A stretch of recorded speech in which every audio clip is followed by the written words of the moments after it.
अस्सलाम वालेकुम वरहमतुल्लाहि वबरकातुहू। दोस्तों आउं आहियां हसन अब्बासी ऐं जेकॾहिं मुंहिंजो चैनल पहिरियों दफ़ो ॾिसी ऐं ॿुधी रहिया आहियो त बराए महिरबानी मुंहिंजे चैनल खे सब्सक्राइब कंदा, बेल आइकन खे क्लिक कंदा ऐं जेकॾहिं मुंहिंजी ऑडियो पसंदि अचे त उनखे लाइक कंदा ऐं कमेंट बॉक्स में पंहिंजी राय खां आगाह कंदा। किताब जो नालो आहे ॻाल्हियूं मुंहिंजी सिंध जूं। मकाला, तक़रीरूं, ख़त ऐं इंटरव्यू। मुसनिफ़ सैयद असामुद्दीन राशिदी, मुरतब ग़ुलाम अहमद लाखो, छपाईंदड़ सिंधी अदबी बोर्ड ऐं endowment fund trust for the preservation of the heritage of Sindh. छापोटियूं 2020 ईस्वी वधायल ऐं संवारियल। मुतरजिम तर्जुमो आज़ाद काज़ी। नसीम अमरोहवी। ही मज़मून उर्दू अख़बार हुरियत कराचीअ में 16 डिसंबर 1974 ईस्वीअ ते शाया थियो। मज़मून जी अहमियत खे ॾिसंदे मुतरजिम उन जो सिंधी ज़ुबान में तर्जुमो कयो। तर्जुमो रिसाले महरान नंबर 4 साल 2015 ईस्वीअ में शाया थियो। नसीम साहब ऐं मुंहिंजी पहिरीं मुलाक़ात 1951 ईस्वीअ में ख़ैरपुर में थी, जॾहिं हुन उर्दू कॉन्फ्रेंस घुराई। आउं मौलवी अब्दुल हक मरहूम जे काफ़िले में उते पहुतुसि। कॉन्फ्रेंस ॾाढी कामयाबु थी ऐं महिमान नवाज़ी वारे लिहाज़ खां हर शइ शाहाणे तौर तरीक़े सां थी। नसीम साहब सिंध में कॾहिं आयो ऐं कीअं आयो उहा त मूंखे ख़बर कान्हे, पर हू उते पहुतो त ख़ैरपुर में वञी रिहाइश अख़्तियार कयईं ऐं पंहिंजी नस्ली शराफ़त ऐं ज़ाती फ़ज़ीलत करे पनाहगीर इहो लफ़्ज़ 1947 ईस्वीअ में हिंदुस्तान खां आयन लाइ राइज थियो, जेको अॻिते हली ख़तमु थी वियो कोन थियो। घरघाट खां सवाइ ख़ैरपुर वारनि खेसि पंहिंजे दिलुनि में जाइ ॾिनी। मुंहिंजो साणसि सिधी तरह पालो कोन पियो हो। उन सरसरी ऐं पहिरीं मुलाक़ात जे करे केतिरनि सालनि ताईं उहा नौबत रुॻो परे जी अलेख सलेख ताईं रही। हर वक़्तु मोह लॻण या लाॻीतो लाॻापो जेको पोइ ज़ाती तालुक़ वारी शक्ल अख़्तियार करे वियो, उहो उन वक़्तु शुरू थियो जॾहिं पाण कराची अची उर्दू बोर्ड में लुग़त नवेसीअ जो कमु शुरू कयाईं ऐं मां संदसि इल्मी मक़ाम ऐं मरतबे खां वाक़िफ़ु थियुसि। लुग़त नवेसीअ में नसीम साहब खे अॻ ई उबूर हासिलु हो। नसीम लुग़ात पाकिस्तान में मशहूरु ऐं मारूफ़ थी चुकी हुई। उर्दू ॿोली संदसि पंहिंजी ॿोली हुई। फ़ारसी अरबी ज़ुबान ऐं अदब ते खेसि मुकमिल दस्तरस हासिलु हुई। उन करे जॾहिं पाण बोर्ड में कम जी शुरूआति कयईं त आहिस्ते आहिस्ते संदसि जोहर निखरंदा विया ऐं इल्मी फ़ज़ीलत आश्कार थींदी वई। थोरे ई अरसे में मयार ऐं रफ़्तार वारे लिहाज़ खां न रुॻो पंहिंजी दफ़्तरी साथियुनि खे कोहे छॾे वियो, पर बोर्ड जे मेंबरनि जे दिलनि ते बि संदसि इल्मियत ऐं फ़ज़ीलत जो धाको वेही वियो ऐं समूरा मेंबर हिकु ॾाहे ज़हीन मायादार आलिम ऐं बुज़ुर्ग वारी हैसियत में संदसि एतिराम करण ते मजबूर थी पिया। संदसि पुख़्तगी, वक़ार, संजीदगी, इल्मी रसाई ऐं उन सां गॾु मिज़ाज वारी शुगुफ़्तगीअ सभिनी खे पंहिंजो मुतक़द मदाह ऐं शिदाई करे छॾियो। नसीम साहब उर्दू डिक्शनरी बोर्ड में रहंदे मूंखे क़रीब तर थी वियो। मां संदसि इल्मी बरतरे खां ॾाढो मुतासिर थियुसि ऐं संदसि बहितरीनु कारकर्दगीअ मूंखे मजबूर कयो त मां पंहिंजे इल्मी कमनि में संदसि मदद ऐं तावन हासिलु करियां। अहिड़ीअ रीति मूं हिन खां इस्तफ़ादो हासिलु करणु शुरू कयो ऐं जॾहिं बि का ज़रूरत पई त न मूं मदद वठण में घबराहट महसूसु कई ऐं न कॾहिं पाण मदद करण में देरि कयाईं। मुंहिंजा ऐं नसीम साहब जा राब्ता तालुकात या गॾियल सोच जो सफ़र उन नुक़्ते खां शुरू थियो। इल्मी कमकार जे सिलसिले में अणॻणियनि माण्हुनि सां मुंहिंजो पालो पियो आहे।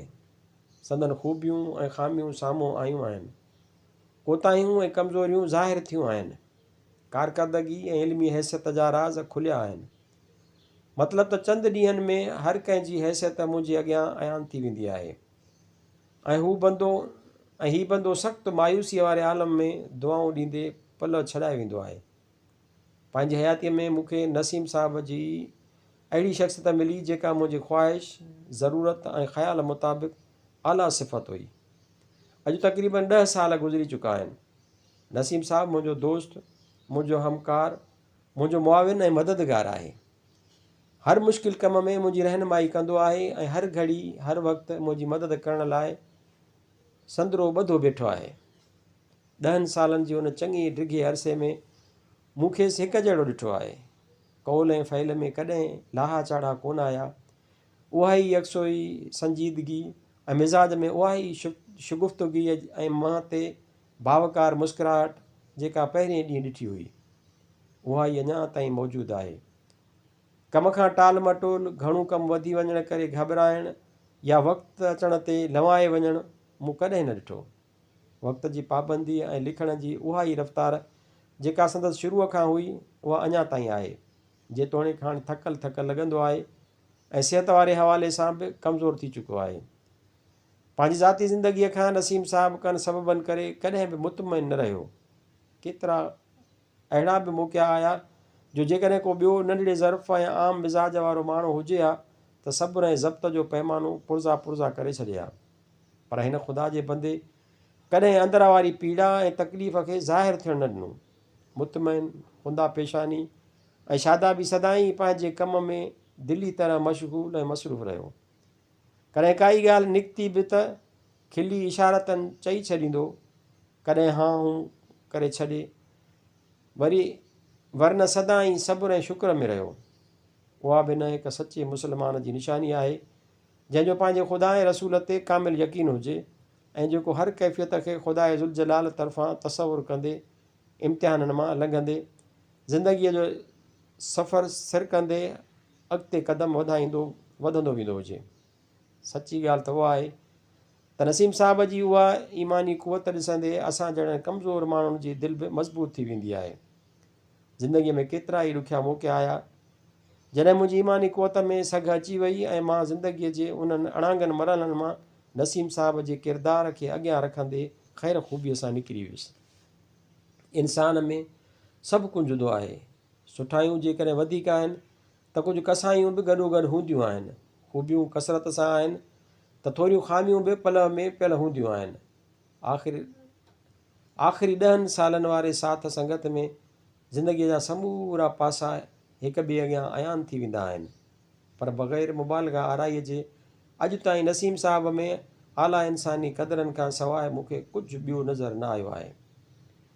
गुज़िरियल 10 सालनि खां नसीम साहब मूंसां गॾु आहे। मुंहिंजा अक्सर बेशितर मुसवदा संदन तयारु कयल आहिनि। जॾहिं बि मूं कोई किताबु नक़ुल करण लाइ ॾिनो त अहिड़े नमूने ख़ुशि असलूबी ऐं तेज़ीअ सां उहो मुसवदे में मुंतक़िल करे वियो जो मूंखे भेटा करण या नज़रसानीअ जी ज़रूरत तमामु घटि पई। नक़ुल जहिड़ो असुलु कयाईं फ़ारसी ऐं अरबीअ जो पाण आलिम आहे, ख़ुदि शाइर, शेरगो ऐं अदीब आहे। तारीख़ गोईअ ते पूरो अबूर हासिलु अथसि। मुसवदे में जिते फ़ारसीअ जो ग़रीब लफ़्ज़ आयो त सिहत जो ख़्यालु रखियाईं, हदीस आई त ॿुधाए छॾियईं त फलाणे मुसवदे जे फलाणे नंबर आयत आहे, अरबीअ जो मक़ौलो आयो त ॿुधाए छॾियईं, शहर या इबारत में कमज़ोरी ॾिठाईं त निशानदेही करे छॾी, तारीख़ मादा ग़लति कढी वई आहे त उनखे दुरुस्त करे छॾींदो। मतिलबु त मुश्किल मामले खे हल करण खां सवाइ अॻिते न वधिबो। मूंसां काफ़ी माण्हू उन इल्मी सफ़र में गॾु हलिया आहिनि, पर जेतिरो इत्मिनान मूंखे नसीम साहब जे ताउन मां थियो उहो को ॿियो साथी मूंखे न ॾेई सघियो। हक़ीक़त उहा आहे त ॿिए जे वस जी उहा ॻाल्हि बि कान्हे।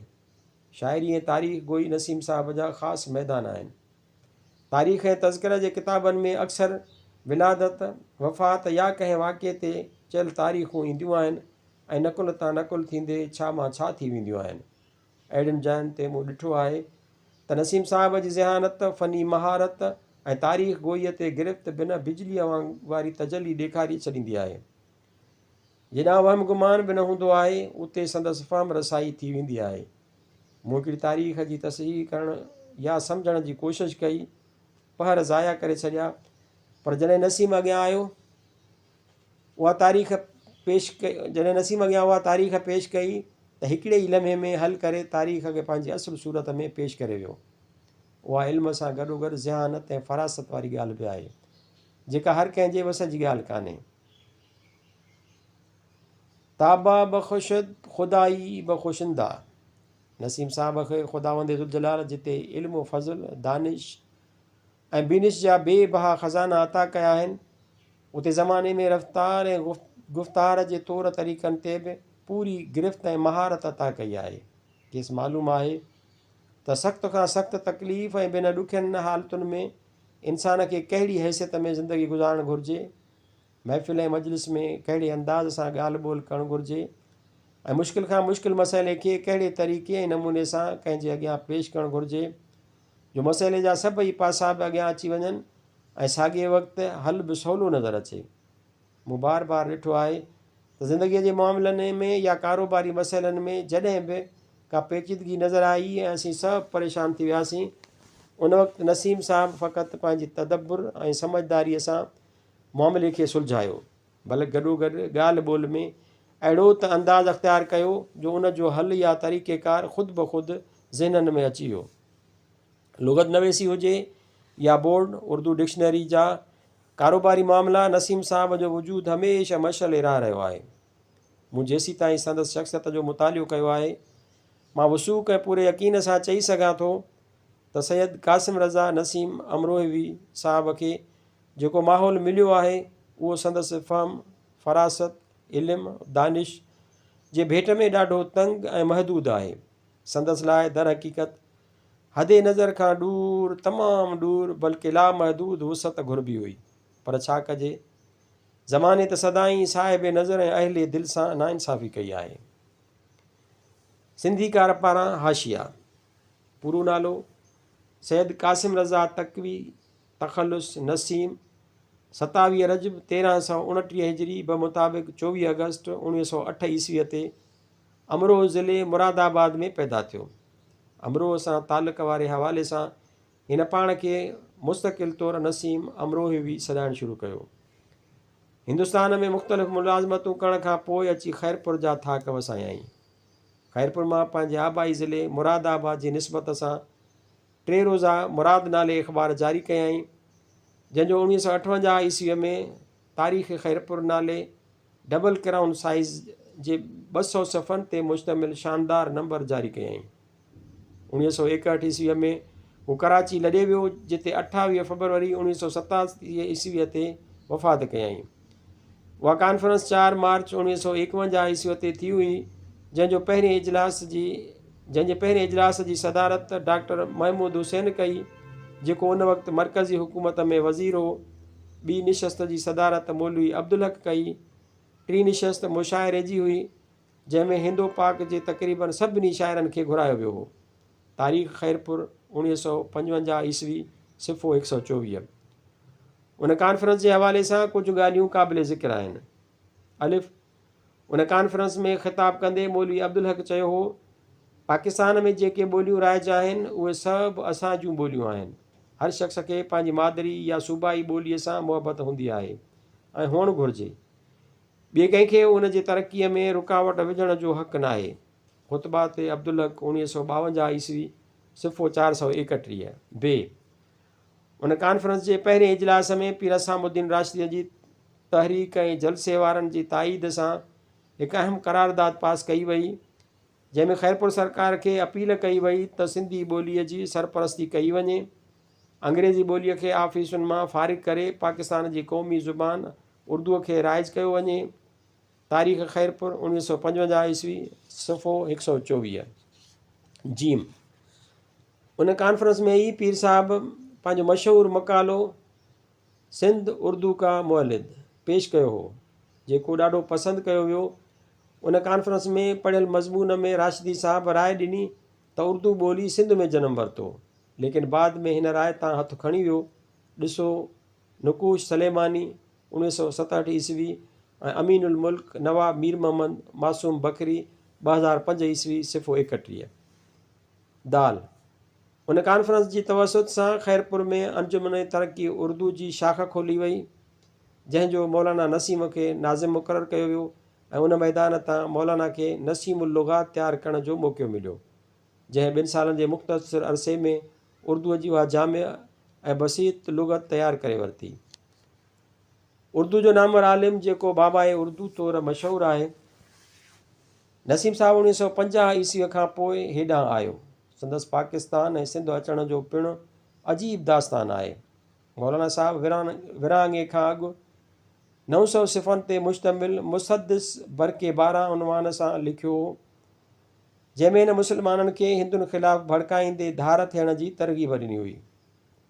विरांङू थी वञण खां पोइ 1950 ईस्वीअ धारे उहो मुसदस हुकूमत हिंद में बहस जो मौज़ू थियो ऐं मौलाना ख़िलाफ़ बग़ावत जे इल्ज़ाम में केस दाख़िल थियण जूं ख़बरूं मशहूरु थी वयूं। अहिड़ी रीति उहा ख़बर ॿुधण खां पोइ हू पंहिंजो सभु कुझु उते छॾे फ़ौरन हिंदुस्तान मां निकिरी आयो ऐं 16 मई ते अहलो अयाल सां लाहौर पहुतो। पाण आला पाए जो शाइर हो, पर हिन मरसे गोई ऐं आले रसूल सल्लल्लाहु अलैहि वसल्लम जे शान में शहर चवण खे वधीक तरजीह ॾिनी। ताज़ो संदसि मरसियनि खे डॉक्टर हिलाल नकवी एडिट करे मरसिया नसीम नाले किताब शाया करायो आहे। 5. ख़ैरपुर जो सीनियर उस्ताद मरहूम हाजी मोहम्मद हदाद ॿुधाईंदो हो त 1950 ईस्वीअ वारे ॾहाके में हिंदुस्तान खां आयलनि लाइ ट्रेनिंग कॉलेज ख़ैरपुर में सिंधी ॿोलीअ जी सिख्या जो सर्टिफिकेट कोर्स शुरू कयो वियो हो, जिते मुख़्तलिफ़ उस्ताद इब्तिदाई सिंधी कोर्स जी सिख्या ॾींदा हुआ। कोर्स जी पुॼाणीअ ते जॾहिं सर्टिफिकेट विरहाइण वारी तक़रीब थी तॾहिं नसीम साहब उहो चई सर्टिफिकेट वठण खां इनकार करे छॾियो हो त हमें उसकी कोई ज़रूरत नहीं है। नसीम अमरोवी साहब कराचीअ में 1961 ईस्वीअ धारे आयो। विरहाङे खां पोइ जॾहिं सिंधी अदबी बोर्ड जे नए सिर जोड़जक थी ऐं उन में मुख़्तलिफ़ हवालनि सां तहक़ीक़ जूं स्कीमूं शुरू कयूं वयूं, उन जी हिकिड़ी स्कीम पुराणनि क़दीम कलमी नुस्ख़नि जो उतार ऐं एडिटिंग कराए उन्हनि खे महफ़ूज़ करणो हो। उन सिलसिले में हिंदुस्तान खां दरबदर थी आयल कुझु आलिमनि ऐं कातिबनि खां मुआवज़े ते मदद वठण जो फ़ैसिलो कयो वियो त जीअं कमु बि वक़्त सिर सवलाईअ सां थी वञे ऐं उन्हनि इल्मी माण्हुनि जी माली मदद जो वसीलो बि जुड़ी पवे। उन ॻाल्हि खे बुनियादु बनाए उर्दूअ जे कन आलिमनि पीर साहब ख़िलाफ़ु मुरागो मनफ़ी प्रचार जी हद ताईं उहो इज़हार करणु शुरू कयो त पीर हसामुद्दीन राशिदी पाण को मुहक़िक़ या आलिम कोन हो। हिन त हिंदुस्तान खां आयल ग़रीबुल वतन आलिमनि खां मुसवदा तयारु कराए पंहिंजे नाले ते किताब शाया करे नालो कमायो। उन वक़्तु पीर साहब जे दोस्त ऐं नामवर आलिम मुशफ़िक़ ख्वाजा तकबीर रिसाले में तारीख़ नवेस या टली नवेसी उनवान सां मज़मून लिखी अहिड़ियूं हरकतूं कंदड़नि खे आलीशान इल्मी जवाबु ॾिनो हो। मुशफ़िक़ ख्वाजा जो उहो मवाद रिसाले मेरान नंबर 2 साल 1997 ईस्वीअ में छपियो।